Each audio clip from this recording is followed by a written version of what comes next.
Price the Lord. ஒரு அருமையான பாடலை பாடுவோம்.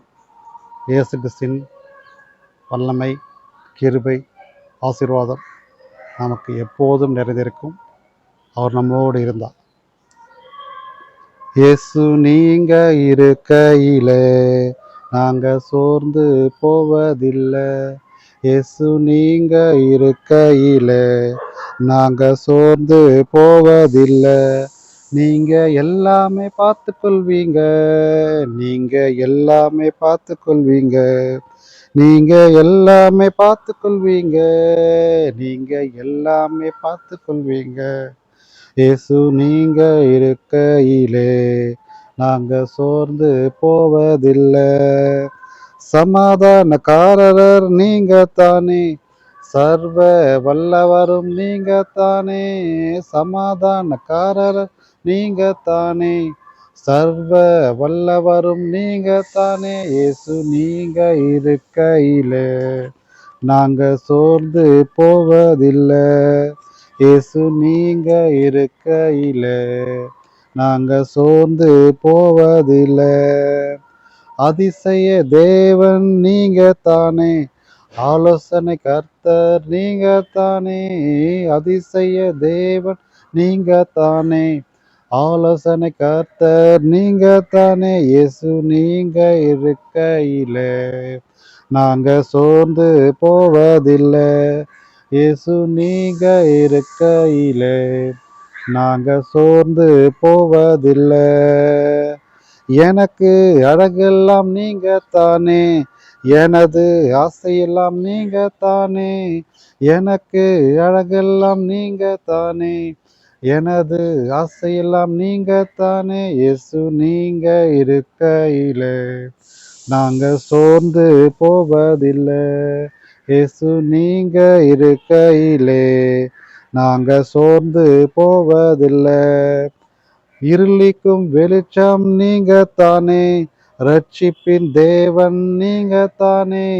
இருளிக்கும் வெளிச்சம் நீங்க தானே, ரட்சிப்பின் தேவன் நீங்க தானே. இயேசு நீங்க இருக்கையிலே நாங்க சோர்ந்து போவதில்லை.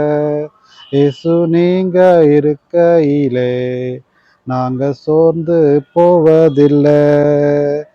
எல்லாமே எனக்கு நீங்க தானே, எனக்குள் வாழ்பவரும் நீங்க தானே. எல்லாமே எனக்கு நீங்க தானே, எனக்குள் வாழ்பவரும் நீங்க தானே. இயேசு நீங்க இருக்கையிலே நாங்க சோர்ந்து போவதில்லை. இயேசு நீங்க இருக்கையிலே நாங்க சோர்ந்து போவதில்லை. Praise the Lord.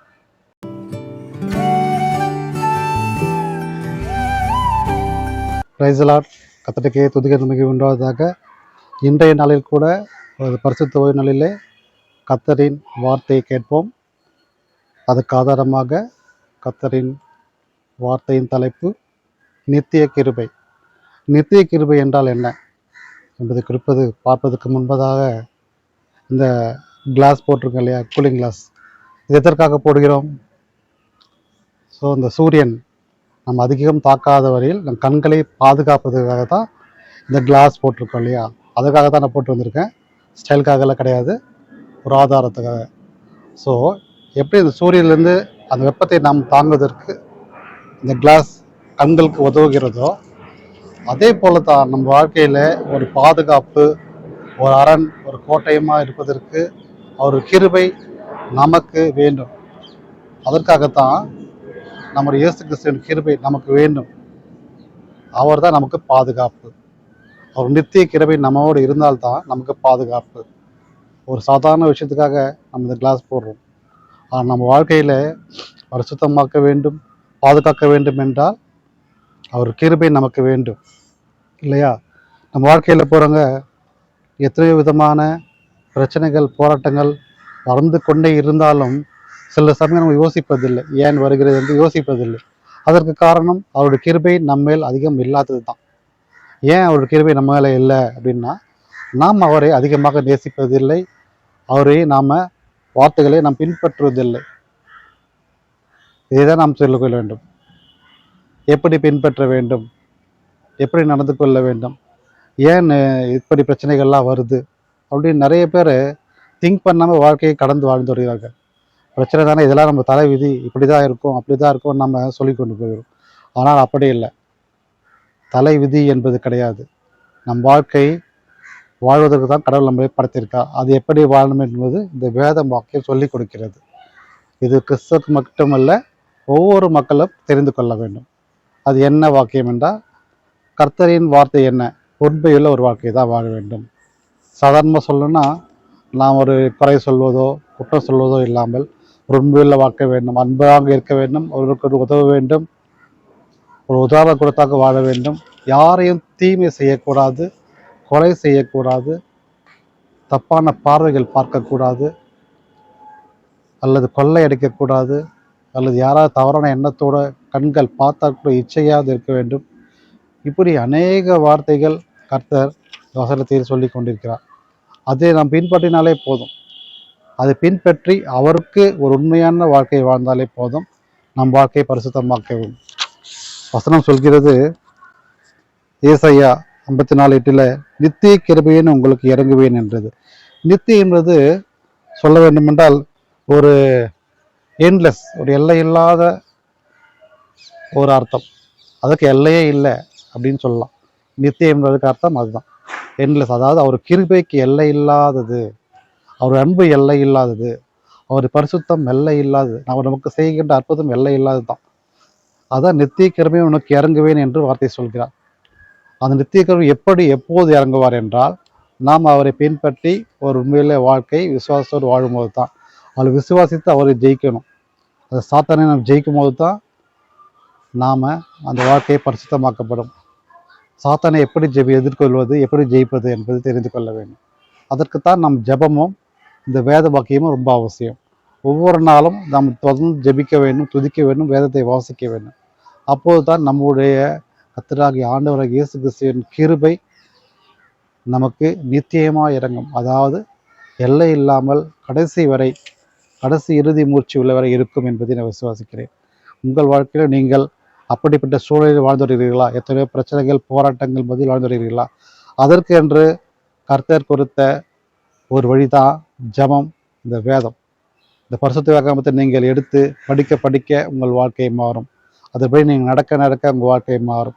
நீங்கள் ஜெபிக்க ஜெபிக்க உங்கள் வாழ்க்கை மாறும். அவர் மாற்றுவார். அவர் நித்திய கிருபை உங்களுக்குள்ளே இறங்கும். அதுதான் நான் சொல்ல வேண்டும் என்று விரும்புகிறேன். ஒரு சின்ன ஸ்டோரி சொல்கிறேன். ஒரு வாலிப தம்பி என்ன பண்ணார்னா, வேலைக்காக முயற்சி எடுக்கிறார். அவருக்கு அவங்க அப்பா மூலியமா என்னாச்சுன்னா, ஒரு கார்டு தராங்க.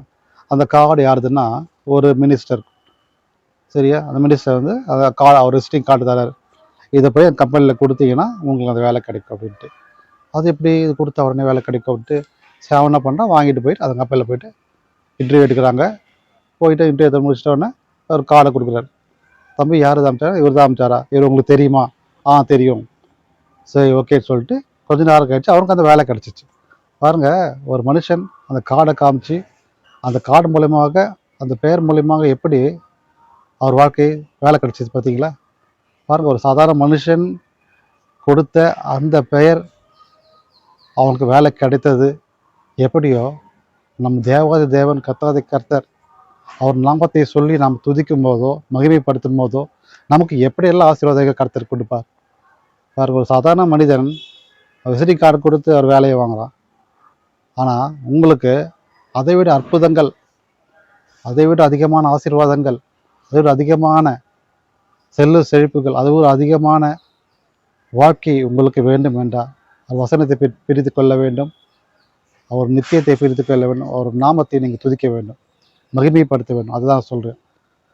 எப்படி பாருங்கள், இந்த சன்லைட்லேருந்து இந்த கிளாஸ் காப்பாற்றி கொண்டிருக்கிறதோ, நம்ம வாழ்க்கையை காப்பதற்கு வழி இந்த பரிசுத்த வேதாகமும் ஜபமும் தான்.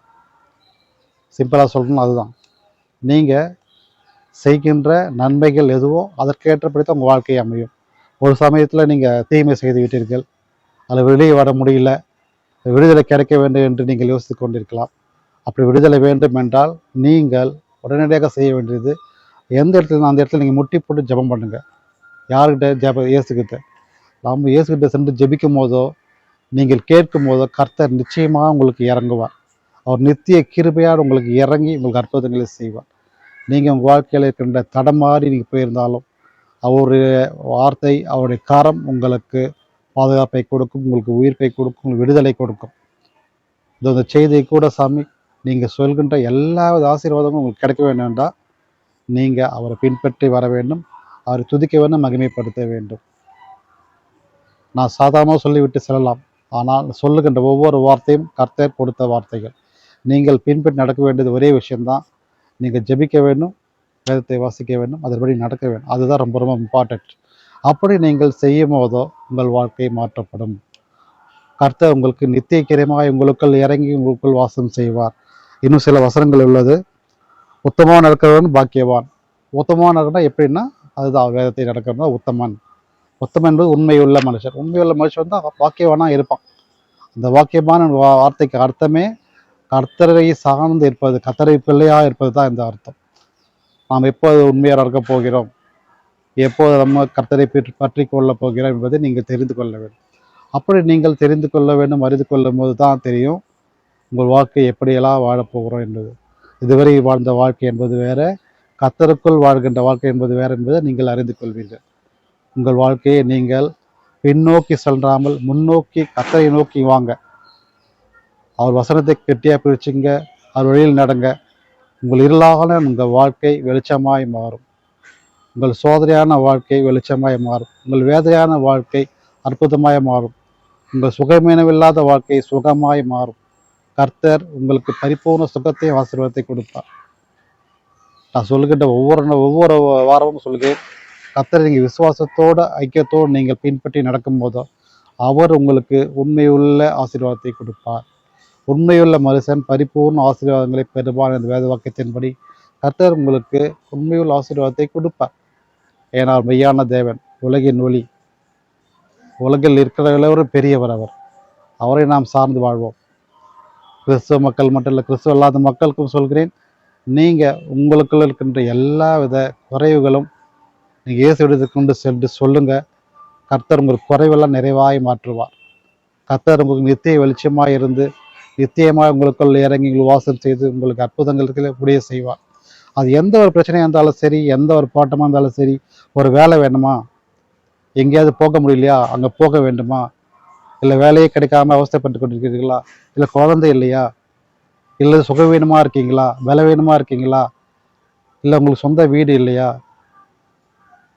இல்லை கையில் பணமே இல்லையா, எதுவாக இருந்தாலும் நீ இயேசு வீட்டை கொண்டு சென்று செல்லுங்க.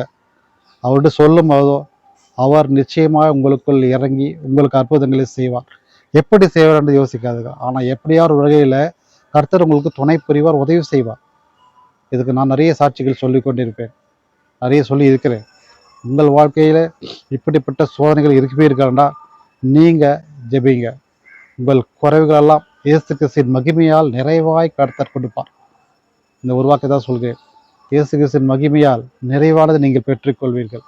உங்கள் வாழ்க்கை ஆசீர்வாதமாய் மாறும். இதோ இந்த ஞாயிற்றுக்கிழமை ஆராதனை கூட சாமி நீங்கள் செய்ய போகிற அற்புதங்களுக்காக நாம் ஜெபம் செய்வோம்.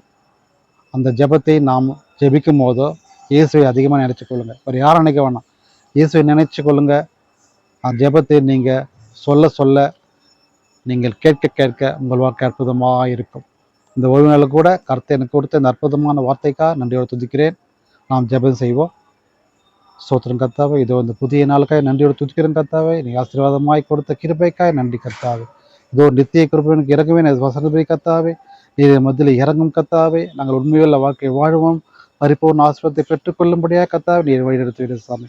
எங்களுக்குள்ள சோதனைகள், வேதனைகள், பாவங்கள் எல்லாவற்றையும் எடுத்து போடுவீராக சாமி.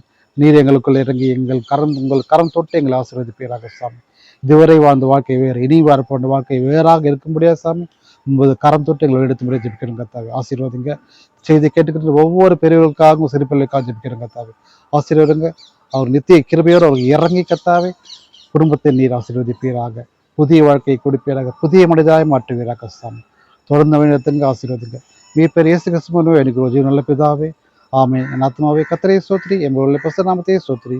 என் ஆத்மாவே கர்த்தரை ஸ்தோத்திரி. கர்த்தர் செய்த சகல பாவங்கள் மறவாதே. ஆமென். Price the lord. கர்த்தருக்கே துதிகர மகிமை உண்டாவதாக. உங்கள் வாழ்க்கை ஆசீர்வாதமாக இருக்கும். கர்த்தர் உங்களுக்கு நித்திய வெளிச்சமாக இருந்து உங்களை ஆசீர்வதிப்பாராங்க. ஆமென்.